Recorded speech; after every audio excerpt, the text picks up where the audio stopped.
بسم اللہ الرحمن الرحیم نحمده ونصلی علی رسوله الکریم وعلی آلہ واصحابہ اجمعین۔ عزیزان گرامی، السلام علیکم ورحمۃ اللہ وبرکاتہ۔ عزیزان گرامی، میں محرم الحرام کے حوالے سے بات کرنا چاہتا ہوں۔ جیسا کہ آپ کے علم میں بھی ہے کہ ماہ محرم الحرام کا آغاز ہو چکا ہے۔ محرم الحرام ہم مسلمانوں کے لیے بھی کافی مقدس بھی ہے اور کافی قابل احترام ہے۔ یوں تو سبھی اسلامی مہینے ہمارے لیے قابل احترام بھی ہیں، کیونکہ ہر سب مہینے اور سب دن و رات اللہ ہی کی طرف سے ہے۔ تو میرا مقصد کہنے کا یہ تھا، محرم الحرام کے حوالے سے ایک پیغام جاری کرنا تھا کہ محرم الحرام ہمیں قربانی، صبر و استقامت کا درس دیتا ہے، اور محرم الحرام ہمیں دین پر قائم رہتے ہوئے حق پر قائم رہنے اور باطل قوتوں کا مقابلہ کرنے کا درس دیتا ہے، اور باطل کے آگے جھکنے کے بجائے اس کے آگے ڈٹ کر کھڑے ہونے کا درس بھی دیتا ہے۔ یوں تو تاریخ میں بہت سے واقعات محرم الحرام سے جڑے ہوئے ہیں، جیسے کہ بعض کتب میں یہ بھی لکھا ہے کہ محرم الحرام میں کہ 10ویں محرم کو بڑے بڑے واقعات جو ہے انبیاء کرام کے حوالے سے بھی ہوئے ہیں، جو کہ قصص الانبیاء کے نام سے کتابوں میں جو لکھے ہوئے ہیں۔ تو محرم الحرام کی بہت بڑی ایک تاریخ بھی ہے اور فضیلت بھی ہے۔ میں بات کرنا چاہ رہا تھا محرم الحرام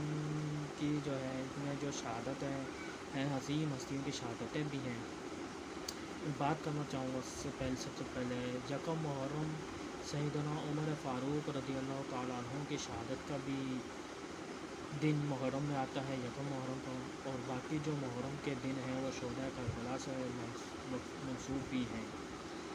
اور 10 محرم سے جو منسوب ہے سیدنا امام حسین رضی اللہ تعالیٰ عنہ، شہداء کربلا کے امام اور مسلمانوں کی عظیم ہستی جنہوں نے قربانی دی۔ تو ان قربانیوں سے ہمیں سبق سیکھنا چاہیے ہماری ان عظیم ہستیوں میں، کہ آپ یہ دیکھ لیں کہ امام حسین رضی اللہ تعالیٰ عنہ نے بھی اپنے گھر کے سارے بچوں کی قربانی بھی دی، بھتیجے بھی ان کے سامنے شہید ہو رہے ہیں، بیٹے بھی ان کے سامنے شہید ہو رہے ہیں، بھائی بھی ان کے سامنے شہید ہو رہے ہیں، مگر پھر بھی وہ صبر و استقامت کے ساتھ کھڑے ہوئے ہیں۔ تو یہ سارے امتحان سہنے کے باوجود بھی وہ دین کو، اپنے نانا کے دین کو قائم رکھنے کے لیے اور حق کی آواز کو بلند رکھنے کے لیے انہوں نے یزید کی پھر بھی بیعت نہیں کی۔ یزید نے تو صرف ہاتھ ہی مانگا تھا، بیعت ہی مانگی تو اور کیا مانگا تھا، مگر پھر بھی یہ بتانے کے لیے، امت حضور کی امت کو یہ بتانے کے لیے کہ دین کو قائم رکھنا ہے،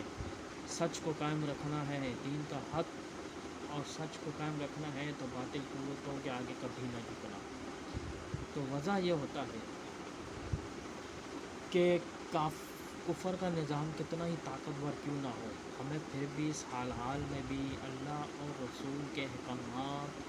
کو ہی بجا لانا چاہیے۔ ہمیں اللہ اور رسول ہی کو حق ماننا ہے، ہمیں دین کو ہی حق ماننا ہے۔ جیسا کہ ہمارے یہاں پہ آج لبرل ٹائپ کے جو لوگ، دو رنگی لوگ جو یعنی کاغذوں کی حد تک تو مسلمان ہے ہی، ٹھیک ہے، کاغذوں کی حد تک تو مسلمان ہے ہی، کارڈوں میں تو آپ نے مسلمان تو لکھتا ہی، مگر اسلامی شعائر اور اسلامی طور طریقے کی سخت مخالفت کرتے ہیں اور کہتے ہیں کہ موجودہ دور میں بس اس نظام کے ساتھ چلنا چاہیے، ٹھیک ہے۔ تو میں یہ کہنا چاہوں گا، آمرانہ طریقے طور کو اپنانے سے تو انہوں والوں کی کوئی تاریخ نہیں ہوتی۔ آج تاریخ انہیں کو ہی ہیرو مانتی ہے جنہوں نے ڈٹ کر مقابلہ کیا، ڈٹ کر کھڑے رہے اور کبھی جھکے نہیں۔ تاریخ ہمیشہ انہیں کی لکھی جاتی ہے جو حق پر قائم رہے اور ڈٹے رہے اور جو بالکل بھی جھکے نہیں ہو، تو تاریخ انہیں کو ہیرو مانتی ہے، تلوے چاٹنے والوں کو بالکل نہیں۔ تو وہاں سمجھانے کا مقصد یہ ہے ہمیں ان ہستیوں کی طرف آنا چاہیے، ان ہستیوں کو اپنا آئیڈیل ماننا چاہیے، ان ہستیوں کو اپنا ہیرو ماننا چاہیے، انہیں ہی اپنا پیشوا ماننا چاہیے، نہ کہ صرف یورپ کی رنگینیوں کو اور وہ ہمارے ملک کے اندر جو لبرل ٹائپ کے لوگ بیٹھے ہوئے ہیں انہیں ہمیں کامیاب نہیں ماننا چاہیے۔ وہ تو چور اور ڈاکو ہیں، انہوں نے تلوی چاٹ چاٹ کے وہ اس مقام پر پہنچے ہیں۔ انہوں نے تو صرف اپنا مقام یہ بنایا کہ لوگوں کو بدماشیاں کر کے مال لوٹ ووٹ کے اپنے آپ کو کامیاب ہیرو بنا لیے، مگر وہ بہتر تو حقیقی طور پہ وہ کامیاب نہیں ہے، کیونکہ آنے والے وقت میں وہ دیکھا جائے گا کہ وہ کون کامیاب تھا کون۔ تو کہنے کا مقصد یہ ہے کہ ہمیں اب ان ہستیوں کو اپنے اسلاف کو مشل راہ بنانا چاہیے۔ ہمارے لیے حضور اسوہ حسنہ میں یعنی حضرت رسول اللہ صلی اللہ علیہ وسلم کے اسوہ حسنہ میں بہت بڑی تعلیمات ہیں، اسی میں ہمارا کامیابی کا راز ہے، اور خلیفہ راشدین کے فیصلے اور ان کی پیروی میں ہی ہماری کامیابی ہے۔ اہل بیت کی تعلیمات جو صبر و استقامت کے علم بردار تھے، ان کی تعلیمات میں ہی ہمارے لیے بہت کچھ ہے۔ ہمیں اگر کامیابی چاہیے، ہمارے تمام مسائل کا حل انہی کی تعلیمات میں ہی ملے گا۔ تو ہمیں شہدائے کربلا سے سبق لینا چاہیے۔ اور ہاں، ایک اور بات گزارش کر دوں تمام مسلمانوں سے کہ محرم الحرام میں اہل بیت کی محبت کی آڑ میں لوگ کچھ جو ہے طبقے جو ہے وہ صحابہ کرام کو گالیاں دے رہے ہوتے ہیں، ایسے لوگوں سے اپنے آپ کو بچائیں۔ انتشار اور فساد پھیلانے والوں کے شر سے خود کو بھی بچائیں، دوسروں کو بھی بچائیں۔ محرم الحرام ہمیں کسی تخریب کاری یا فساد یا برائی کا درس نہیں دیتا، بلکہ ہمیں